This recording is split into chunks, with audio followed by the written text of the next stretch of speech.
Member of parliament मियां अल्ताफ अहमद हमारे साथ हैं। उन्होंने वजीर दिफा राजनाथ सिंह से मुलाकात की है। सर, ये जो मुलाकात हुई कितनी देर चली और असल इसमें क्या इशू था जिसको लेकर आपने मुलाकात की है? देखिए, मेरी कॉन्जेंसी जैसे मैंने आपको पहले भी बताया कि इसका है एक दो डिस्ट्रिक्ट्स इसके कश्मीर वैली के साथ हैं और दो डिस्ट्रिक्ट्स इसके जम्मू के साथ हैं। जम्मू से जो नेशनल हाईवे जाती है इन दो डिस्ट्रिक्ट्स को मिलाती है, 240 किलोमीटर इसकी लेंथ है और बीआरओ इसको मेंटेन करता है। लेकिन बदकिस्मती की बात है कि पिछले 6-7 साल से इस रोड को वाइडनिंग के लिए खोला हुआ है और अभी तक ये कंप्लीट नहीं हो रही है। ये दोनों बॉर्डर डिस्ट्रिक्ट्स में हैं, बहुत ज़्यादा हिली ट्रेन है, ये सारा इलाका हिली एरिया है, तो बहुत ज़्यादा मुश्किलात हैं लोगों को। तो मैं कल राजनाथ जी से मिला और मैंने इनको कहा, उनको वो चूँकि पूरे तरीके से जम्मू कश्मीर को जानते हैं, रजौरी पुंछ के एरिए को भी जानते हैं, तो मैंने उनको कहा कि आपको ज़ाती तौर इसमें देखने की ज़रूरत है, कहने की ज़रूरत है। तो उन्होंने मुझे यकीन दिलाया है कि इस मामले में वो डेफिनेटली ज़रूर देखेंगे और मुझे उन्होंने ये भी कहा है कि बेहतरी होगी। ये उन्होंने मुझे यकीन जब आपने ये तमाम मसाइल उनके सामने रखे और तमाम चीज़ों को बताया, कैसा रिस्पॉन्स था उनका और किस तरीके से उन्होंने तमाम चीज़ों को सुना और उसके बाद यकीन दहानी कराई? नहीं, आप जानते हैं राजनाथ जी पुराने सियासतदान हैं, उन्होंने अच्छे तरीके से सुना, मेरी बात को सुना और उन्होंने मुझे यकीन भी दिलाया। अब जो उनकी यकीन दहानी है वो ट्रांसलेट होनी चाहिए ग्राउंड पे, वहाँ लगना चाहिए कि बेहतरी आई है, तो फिर मेरी और उनकी मुलाकात का कोई अच्छा फ़ायदा होगा। इस वक्त मैं अगर कुछ कहूँ तो वो कबल वक्त होगा और अगर नहीं होगा तो मैं अपनी बात जो है वो कहता रहूँगा पार्लियामेंट के अंदर भी और बाहर भी।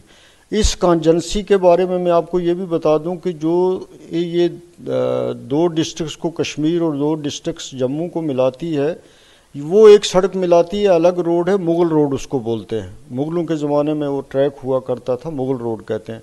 बदकिस्मती की बात यह है कि वो रोड 6 महीने बर्फ़ की वजह से बंद रहती है, तो फिर ये सिर्फ एक ही रोड रह जाती है और इसके लिए भी अनंतनाग के आदमी को जम्मू आना पड़ता है, जम्मू से रजौरी पुंछ या रजौरी पुंछ वाले को पहले जम्मू जाना है फिर अनंतनाग जाना है।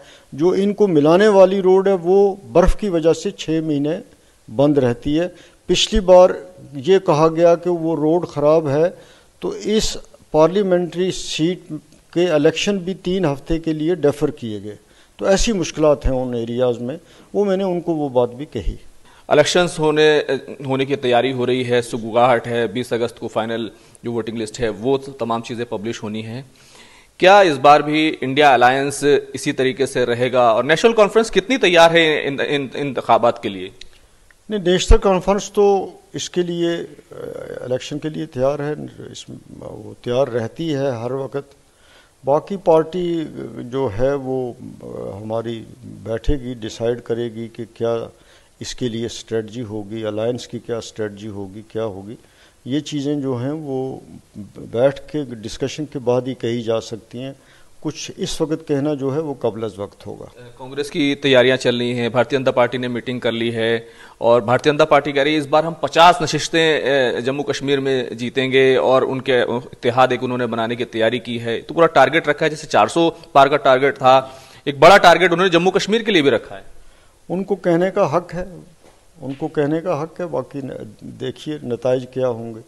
आपको क्या लगता है कि भारतीय जनता पार्टी और उनका इत्तेहाद और दूसरी जो कई पार्टियां हैं, आप लोगों को भी चैलेंजेस का सामना है, सियासी हालात में कई तरह की तब्दीलियां आई हैं, कई नए उम्मीदवार भी जीत के आए, नई पार्टियां जीत रही हैं, आज़ाद उम्मीदवार जीत रहे हैं, कितना बड़ा चैलेंज रहेगा? देखिए, इलेक्शन एक चैलेंज होता ही है। हम ये तो नहीं कहते कि नहीं जी हम स्वीप करेंगे या हमें कोई चैलेंज नहीं है, हमें चैलेंज ज़रूर है, हम मुकाबला करेंगे और मुझे लगता है कि काफ़ी बेहतर ये इलेक्शन हमारे लिए होगा।